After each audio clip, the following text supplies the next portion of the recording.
Hi, my name is Antonio Lopez Jr., and this is CSC300, and this is my first assignment. That's our assignment one. So here, let's run this code. Let's show you how it works.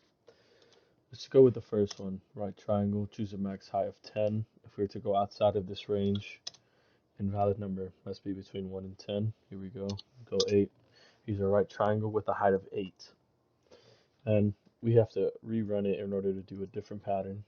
Here we have our second pattern, equilateral triangle. Choose a max height of 10. We'll go with 5 this time. Here's our equilateral triangle with a height of 5. And so now we are going to do a third pattern, the diamond. Excuse me.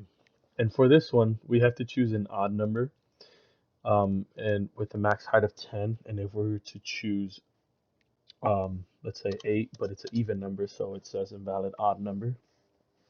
If you wanted to use 11, it's technically an odd number, but it is greater than 10, so it doesn't work. So we're going to go with 9 here. And here's our diamond with a height of 9. And so now we have our fourth pattern, the numbered triangle. And we need to choose a height of 10. We will go with a height of 5. And here it is. And so here we look at the code, basic system outs to give the user some options here. Create our first variable, user number, or unum in this case. It is grabbing the user input. We have a while loop that checks user, or unum, sorry, that checks to see if it is less than 1 or if it's greater than 4. And if it does meet these conditions, it's going to print out invalid number, enter a number between 1 and 4, and it's going to keep using or keep asking the user for a new input. Next, we create a new variable named height, but now we have an if statement, and it is checking to see if the unum is equal to 3, and if it is, it's going to tell us to choose an odd number for the height with a max height of 10, and then it tells the user for a height input. Then here we have a while loop that checks to see if height is an even number or if height is greater than 10, and if it is, it is going to print out invalid odd number, and it's going to keep asking the user for a new input. For our else statement, we have our system out, which is basically going to work for numbers 1, 2, and 4. Those are the other options, and here it's going to print out choose a number for the height. Max height is 10. Then ask the user for input. Now we have a different while loop that checks to see if height is less than 1 or greater than 10, and if it is, it's going to tell us that it is an invalid number and it must be between 1 and 10. And then it's going to keep asking user again for a new input until this is met. So, or until, sorry, it's not met. So now here we have our switch case that checks to see the user num, and the user num can only be either one of 4 options, 1, 2, 3, or 4, and depending on your number is what the pattern is. And here, let's look at the code now. So the first pattern is our right triangle, and I'm gonna run it, and we'll go to height of 6 to show you. So the first for loop, it is just telling us how many lines are gonna be printed out. And then the internal for loop in here, it is printing out the number of spaces before each asterisk. And then this for loop here is printing out the number of asterisks here. And that's it for that one, pretty simple. So for the second one here, we're gonna go with the height of 6 again. And here for this for loop, it's the same thing. The height is the number of lines being printed out, right? And so the internal for loop here, it is doing the same thing, printing out the spaces here. And for this line here, it is printing out the rest of the asterisks. It's printing out all of them here. Oh, sorry about that.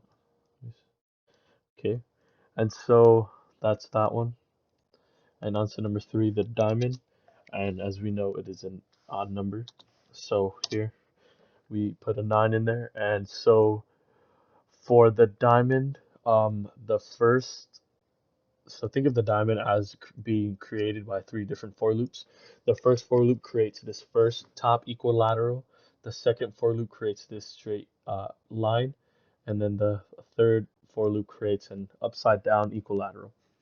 So first things first is we created a new input value that is set to number, which is just storing our original number, because number will now be divided by 2, and it's going to be and it's going to store that new answer no matter what it is. So in this case, when we're dividing 9 by 2, it's going to give us an integer number of 5 because there's no decimals. And so that number is here, and that's the amount of lines that are be printing out here. Basically, it's the same concept as pattern 2.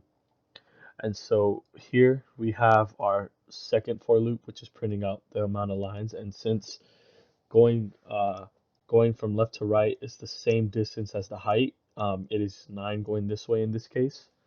And for the third for loop, it essentially I tried flipping this for loop here into here so that I could create the upside down.